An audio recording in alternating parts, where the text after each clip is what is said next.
Pessoal, tudo bem com vocês? Eu sou o Gustavo Duarte Pimentel e eu estou aqui para convidar para vocês e ficar até o final desse vídeo porque eu vou falar sobre o coronavírus, ou mais conhecido como Covid-19. Antes disso, então, assine o seu canal aqui e compartilhe este vídeo. Bom, vamos lá. Eu, como nutricionista, então, vou me concentrar as informações que nós sabemos pela experiência prévia, né, de nutricionista, que eu me formei desde 2006 até agora, né, 2020, e o que os estudos atuais estão mostrando, embora as evidências ainda são limitadas, sobre a questão nutrição, alimentação e higiene. Então vamos lá. Para iniciar, eu gostaria de chamar a atenção sobre a higiene das mãos. Por que higiene das mãos? Porque ele é o primeiro momento que nós vamos tocar nos alimentos, nos utensílios domésticos, por exemplo. Então veja só, basta utilizar água com sabão, lavar em torno de 20 segundos e aí você tem uma higienização boa. O segundo ponto é a questão da água potável. Se você não tem água potável, o que é interessante você fazer para ingerir a água? Basta você utilizar em torno de 2 a 5 colheres de chá pequenininha de hipoclorito de sódio, água sanitária, em 1 litro de água. E aí você tem uma água apta, né, boa para ser ingerida. Agora, para higienizar os alimentos, não adianta você utilizar vinagre, por exemplo, como é muito utilizado popularmente. O interessante é você utilizar a mesma água sanitária. Para isso, você coloca 1 colher de sopa em 1 litro de água. E aí você pode higienizar as frutas, verduras, legumes, tais como alface, tudo, couve, acelga, tomate, cenoura, enfim, todos os outros alimentos.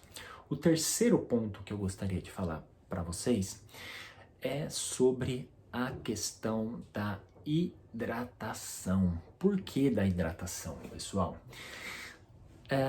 Os sintomas, né, do coronavírus, os clássicos, então tosse, vamos colocar se tiver espirro, diarreia, caso, né, de baixa imunidade, se tiver febre. Então essas condições e perda de apetite, então essas condições podem levar você o quê? A uma redução da ingestão alimentar e ou perda hídrica de água, de eletrólitos. Então, o que isso levaria? Isso leva você a perder água, a ficar desidratado. E então, o que nós temos que fazer para inibir, para que no nosso corpo não entre um estado de desidratação? Basta nós o quê? Utilizarmos aquela formulinha muito simples que a gente utiliza na nutrição, que é de torno de 30 a 40 ml de água por quilo de peso, né? É muito se falado em torno de 2 litros, 2,5 litros de água por dia que o adulto ou o idoso deveria consumir, mas essa regrinha é simples, sabe? Então ali 35, 40 ml de água por quilo de peso, estaria aí mais ou menos nessa faixa que eu falei para vocês. O quarto ponto que eu gostaria de falar para vocês é sobre a qualidade da refeição, da alimentação. Porque veja só, por exemplo, sabe-se que uma refeição totalmente industrializada, tais como ricas em alimentos que você desembrulha, então aqueles alimentos que você mais desembrulha do que você descasca, são os piores alimentos. Então vamos citar eles: sorvete, batatas fritas, pacotes de bolacha, né, recheada, chips, salgadinho. Então, enlatados, embutidos, né, presunto, salsicha, mortadela, enfim, alguns alimentos fritos. Qual que é o problema desses alimentos? O problema desses alimentos não é só questão de gordura e açúcar, gordura saturada. O grande problema, gordura trans também, o grande problema é a questão que esses alimentos são pobres, extremamente pobres em quê? Em fibras alimentares. Mas por que eu estou chamando a atenção de fibras alimentares? Porque as fibras alimentares, elas têm um papel primordial e eles têm no intestino, e ela tem um papel muito importante no sistema imunológico. Por exemplo, sabe que Sabe-se que o intestino nosso, ele tem um papel, né, a nossa microbiota tem um papel muito, muito, muito bonito, muito importante no sistema imunológico do nosso organismo.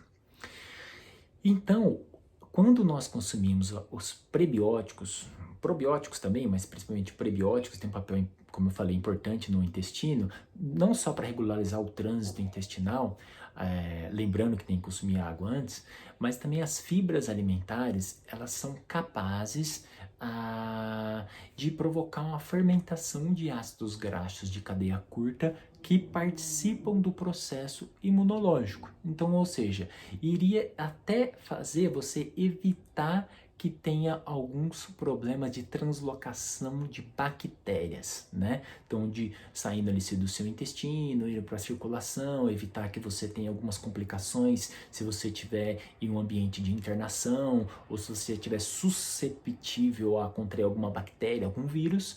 Se você tem uma boa microbiota, baseado num bom consumo de alimentos naturais, ricos em fibras, você vai ter uma proteção melhor do que aquela pessoa que só consome industrializado.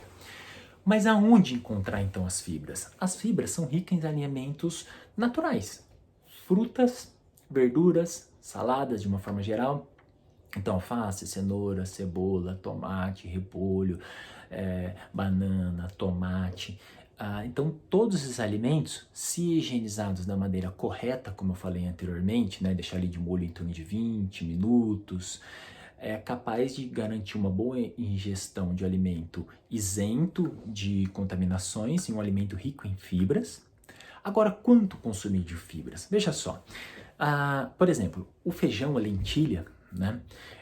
60 gramas desses alimentos tem em torno de 10 a 11 gramas de fibra.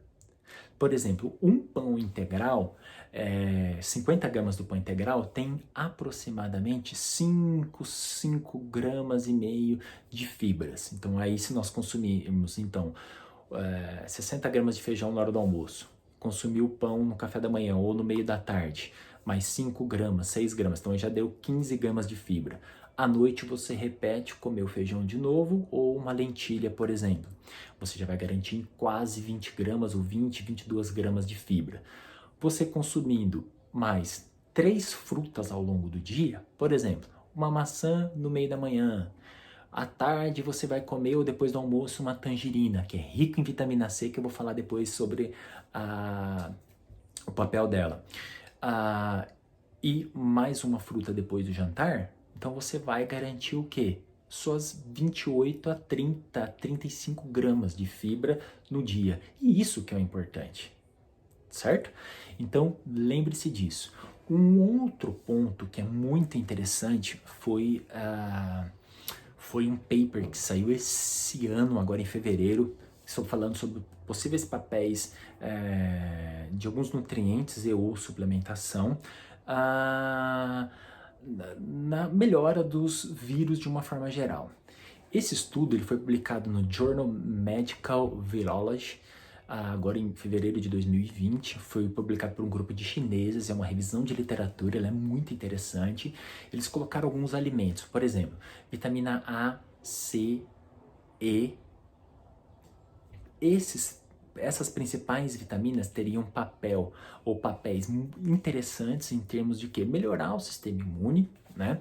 Quais são os alimentos, então, fonte desses alimentos? Então, vitamina A, todos os vegetais aí que tem aquela cor mais alaranjada, né? Então, podemos dizer aí abóbora, cabotiã, mamão, laranja, cenoura, enfim, todos esses.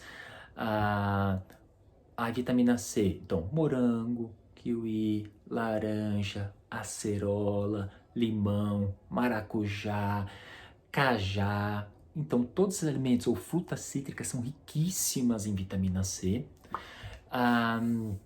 Vitamina E é facilmente atingida da alimentação, porque a cesta básica aqui no Brasil tem vitamina E. Aonde? No óleo de soja. Então é muito fácil da gente atingir vitamina E, porque nós utilizamos o óleo, né? Geralmente aí, claro que eu indico o azeite de oliva para fazer preparação, mas nós utilizamos, é muito comum fazer algum preparo, alguns alimentos contendo óleo, então a quantidade de vitamina E é facilmente atingida da alimentação. E esse estudo ele trouxe também alguns outros nutrientes, tais como zinco, selênio, magnésio e ferro.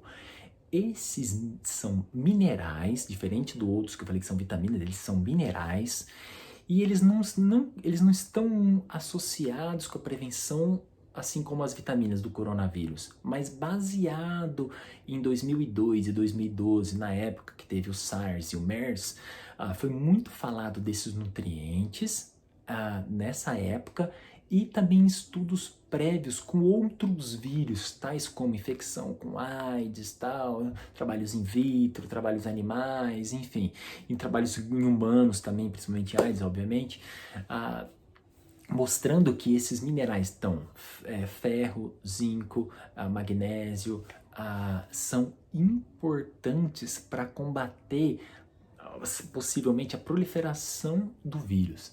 Como eu falei, não é que suplementar com esses alimentos vai fazer com que você não tenha e que se você tiver vai ser bloqueado. Não é isso que eu estou falando. O estudo foi baseado principalmente na SARS e no MERS e em estudos com HIV, né? Só que parece que esses minerais têm um papel importante. Agora, precisa suplementar com esses minerais? Não. Precisa sair procurando médicos, nutricionistas e profissionais da saúde de uma forma geral, pedindo para solicitar esses exames de vitamina A, C, E, zinco, magnésio, selênio, ferro no sangue para ver se você tem concentração baixa ou não? Também não precisa disso. O que precisa é você fazer o consumo dos alimentos fontes dessas vitaminas e desses minerais. Para isso, quais são os alimentos tão fonte de vitamina C, zinco, selênio? São basicamente o que? Os alimentos integrais, né? São os alimentos integrais, ovo, carnes, então frango, carne vermelha, peixes e consumir vegetais. Quais? Todos os vegetais, inclusive pode consumir sucos, tá ok? Então esse estudo ele foi muito interessante. Eu estou programando uma live com alguns amigos a partir de amanhã, né? Hoje é domingo, a partir de amanhã e ao longo dessa semana aí no final do mês de março. Agora, no Brasil também está se utilizando muito, né, como quinto, sexto ponto aí, a suplementação de própolis, como melhorar o sistema imune. Entretanto, não existe nenhum estudo mostrando que própolis, extrato de própolis, vai melhorar ou aumentar a imunidade. Agora, o que se sabe é que o própolis, para quem tem aí disfunção metabólica, principalmente relacionado ao distúrbio aí do aumento de açúcar no sangue, principalmente diabéticos, tem uma meta-análise que foi feita em 2017, mostrando que própolis em torno de 900 miligramas, então uma quantidade um pouco alta, pode melhorar a sensibilidade à insulina ou melhorar a taxa de açúcar no sangue, tá? Mas em relação à imunidade, não.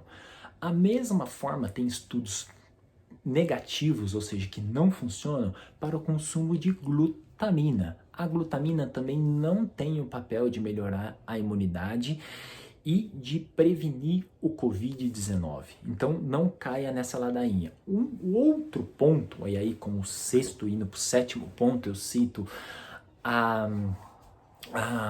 os shots de imunidade e a soroterapia. Shots de imunidade, o pessoal está colocando cúrcuma, alecrim, um pouco de óleo de abacate, própolis, enfim, limão, glutamina, recover. Esses alimentos não há necessidade alguma de suplementar, como eu falei. Para responder até isso é interessante, tem um estudo que foi publicado pela professora Dirce Marchione na USP em São Paulo. É um trabalho, eu não me recordo o ano, mas foi publicado no British Journal of Nutrition. E foi interessante que eles mostraram qual que é a principal fonte de polifenóis do paulista, de quem mora em São Paulo. Pasmem, sabe qual que foi?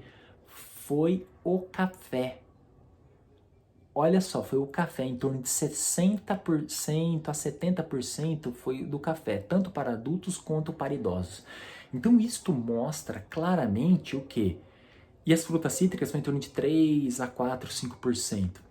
Então isso mostra claramente que é o quê? Não é que nós consumimos somente muito café e a fonte de polifenóis principal é essa, mas que também nós consumimos o quê? Baixíssima quantidade de frutas, verduras, hortaliças. O guia alimentar preconiza ali vegetais A, B, C. Então, ou seja, são vegetais. Então, comer vegetais, comer frutas. Esses alimentos garantem o quê? Ao longo da sua vida, o sistema imunológico funcionando de maneira extremamente adequada. Claro que para ajustes individuais temos nós, nutricionistas, médicos, imunologistas, enfim, toda a equipe médica e relacionada e nutricionistas. Mas nós temos que tomar muito cuidado isso porque tem muito charlatão vendendo shots, soroterapia. Isso, galera, não existe. Tem gente querendo ganhar dinheiro às suas custas. Cuidado.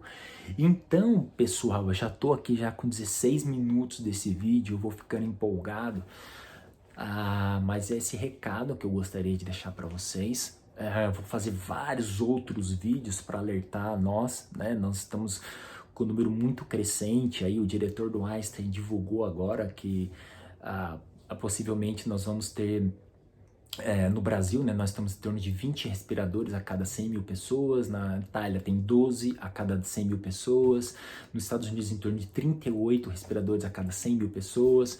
Então, ou seja, nós não estamos preparados para isso. Então, a dica que eu dou, justamente com outros profissionais da saúde que já estão fazendo isso brilhantemente, é o quê? Não saia de casa. Cuide da sua família, cuide dos seus avós, dos seus pais, dos seus filhos e principalmente não seja egoísta. Fique em casa. Você pode não ter sintomas, como mostrou um estudo que saiu agora, recentemente, nessa semana, mostrando que você, assintomático, não apresentando sintomas, pode transmitir doença para outras pessoas. E isso aí é muito triste, isso é muito perigoso. Tá ok? Então, tomem cuidado, compartilhe esse vídeo e mais uma vez eu gostaria de convidá-los para se inscrever aqui no canal, divulgar esse vídeo no Instagram e no Facebook, redes sociais e WhatsApp. Um grande abraço a todos, eu sou Gustavo Duarte Pimentel, nutricionista e professor da UFG em Goiânia. Um abraço, obrigado a todos e se cuidem.